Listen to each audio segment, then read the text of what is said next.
Ciudadanas y ciudadanos de Venezuela, nuestro país hoy en día está en manos de un poder extranjero, un neoimperialismo que pone en práctica a través de traidores nacionales una estrategia basada en una tecnología de dominación con objetivos precisos y a muy largo plazo. ¿Cuál es ese objetivo?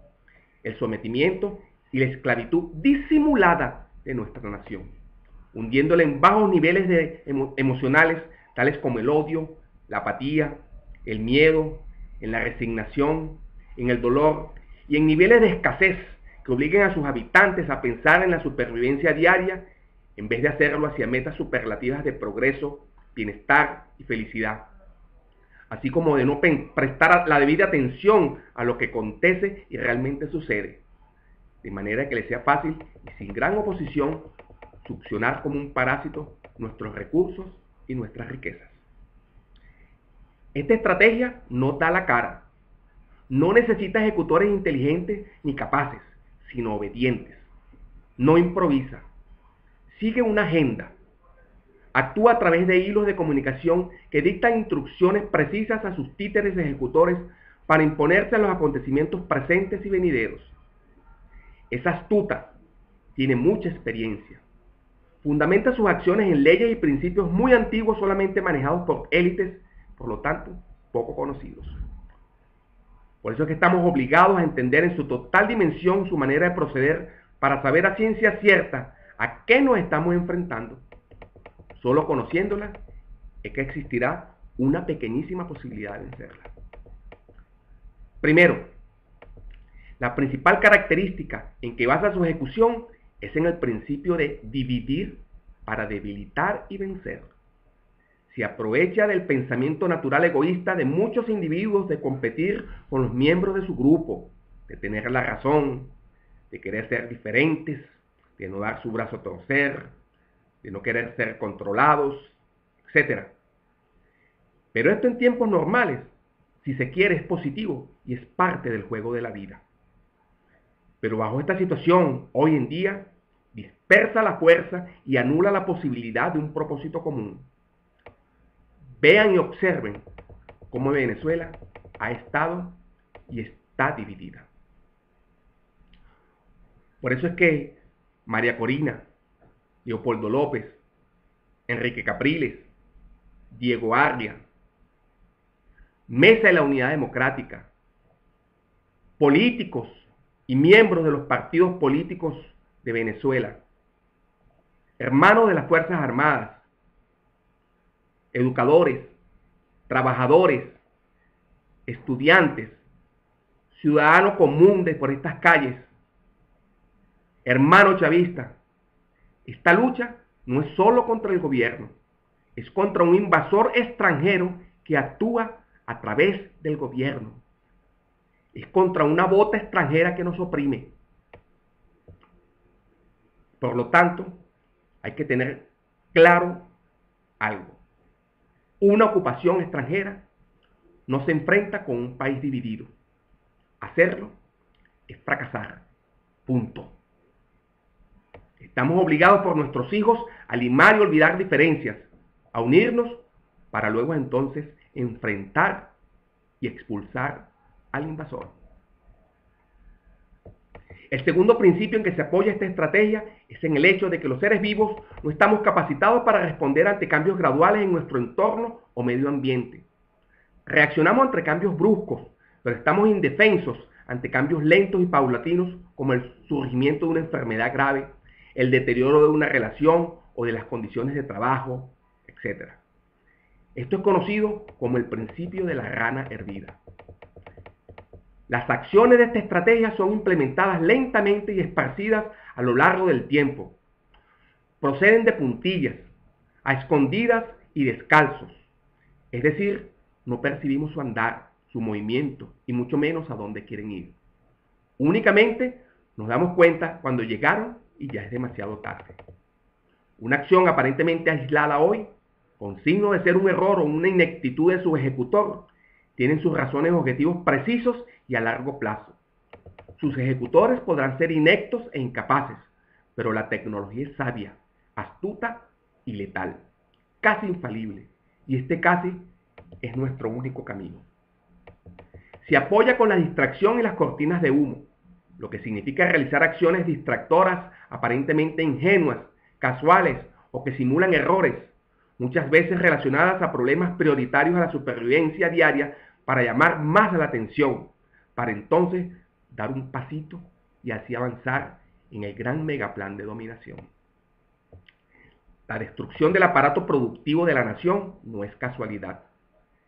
Las expropiaciones, estatizaciones y los despojos a la propiedad privada, que fueron los principales lineamientos de Alan Wood en el 2010 a Hugo Chávez, y que son claramente destructivos, inconvenientes y contra supervivencia para cualquier nación del mundo, poco a poco y sin ningún análisis, implacable y diligentemente han sido y son implementados como parte del megaplan orquestado. Repito, esto no es casualidad.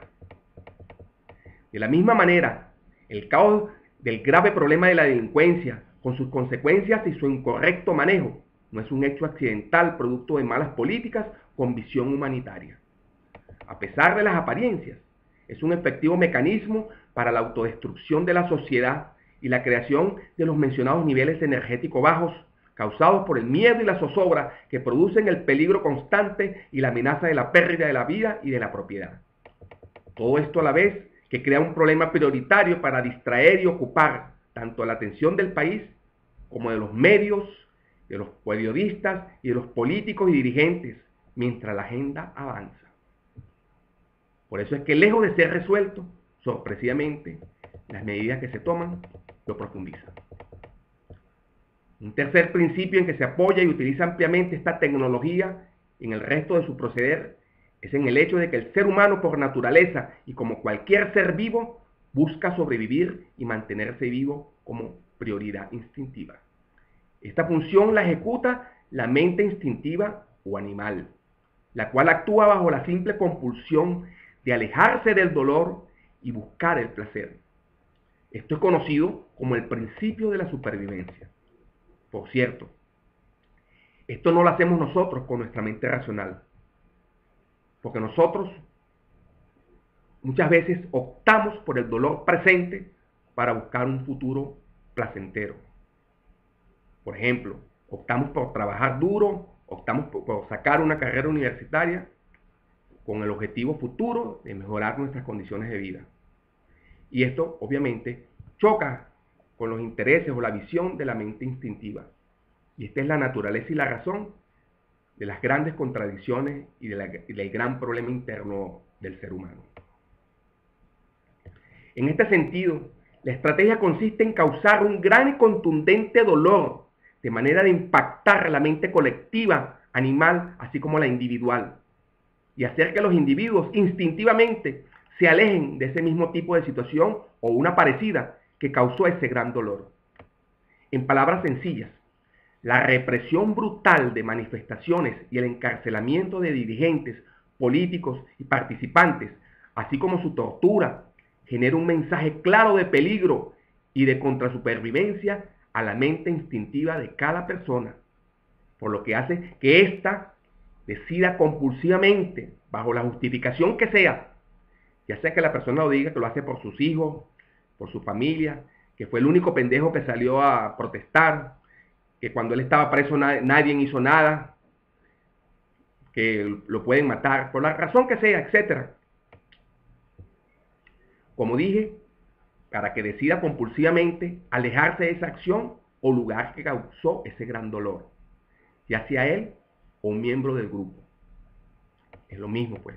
Cuando tú ves a tu vecino o a tu amigo lo que le pasó porque salió a protestar, tu mente animal instintivamente toma ese ejemplo y dice, yo no voy a hacer lo mismo porque me puede pasar igual.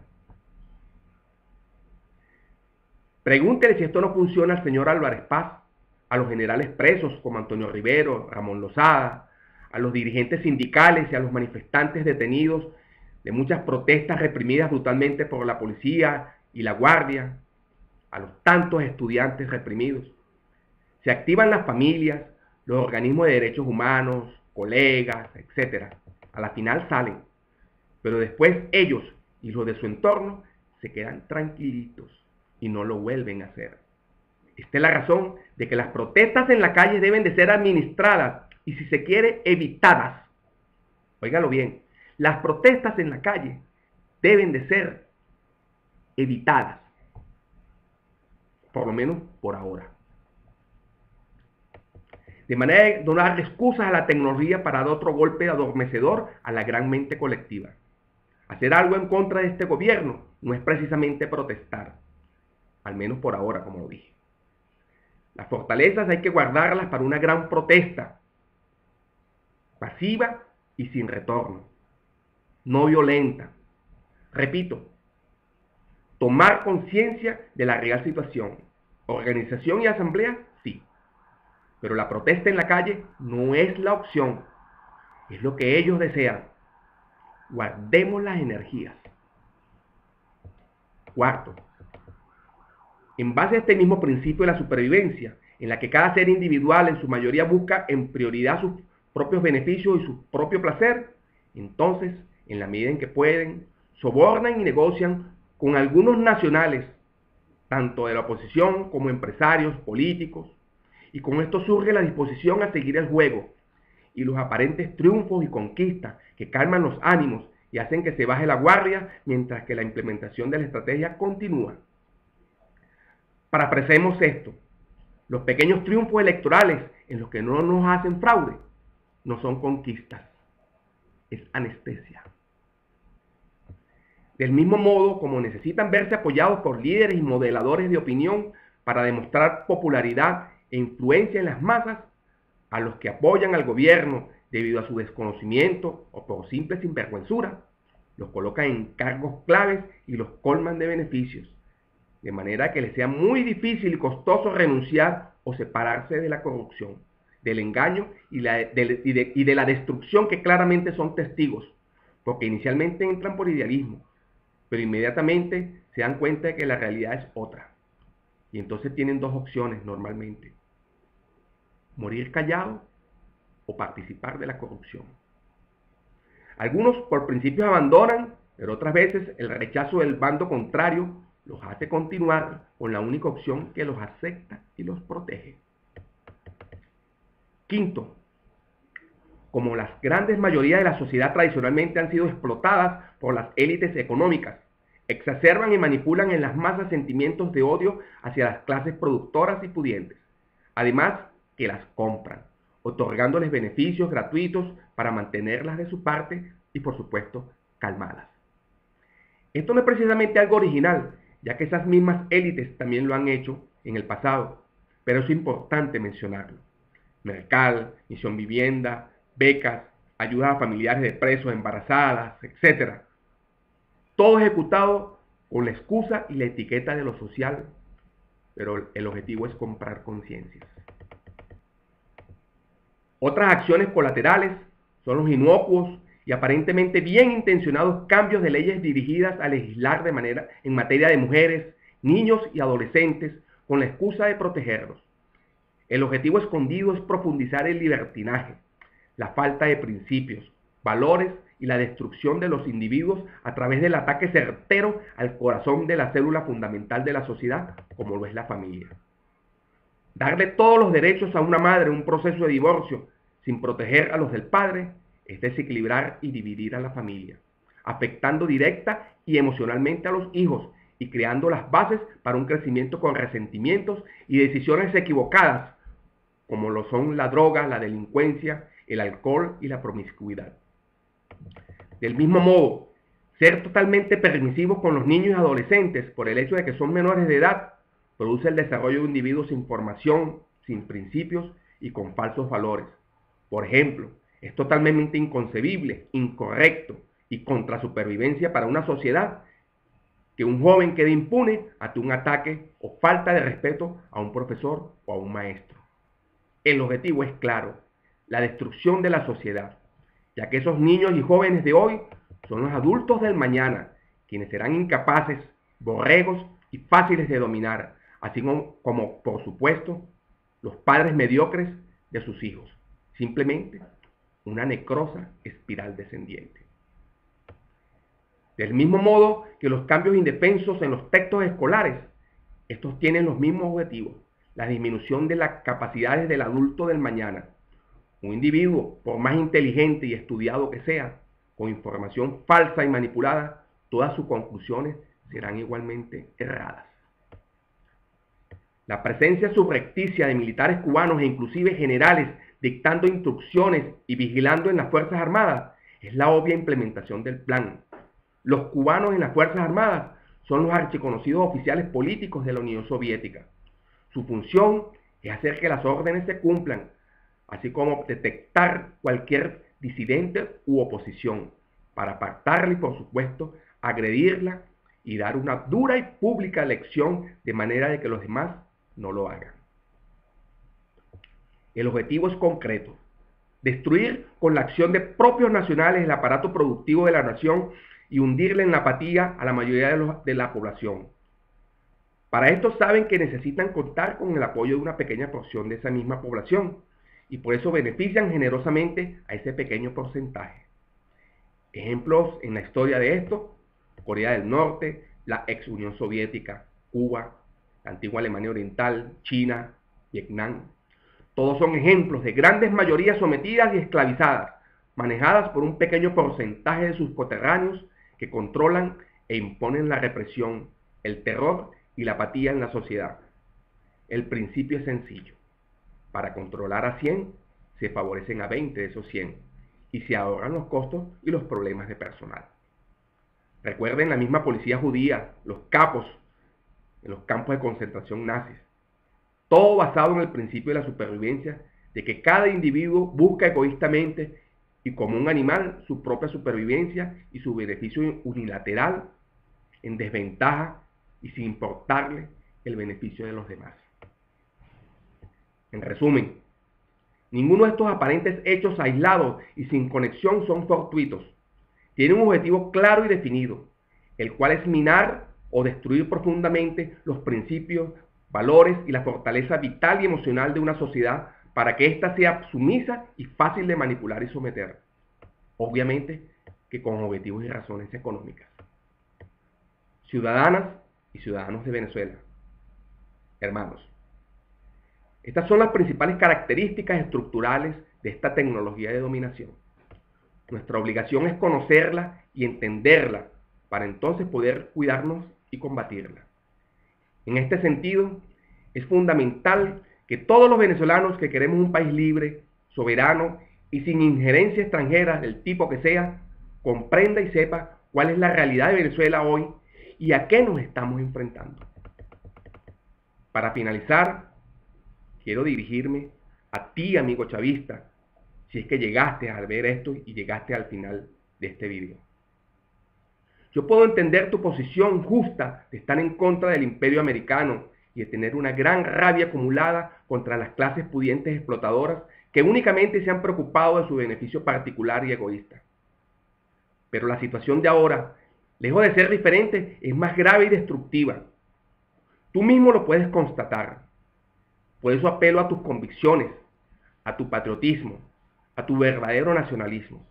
Un ser humano no puede ser incongruente ni contradictorio con sus principios. Luchamos por un país soberano y eso es bueno. Ayer sacamos a los gringos de conejo blanco y eso fue bueno. Pero cambiar a los gringos y meter a los cubanos, y no solo en conejo blanco, sino en todos los cuarteles y todas las instancias de poder del Estado, es entregar el país. Es igualmente entregar la soberanía.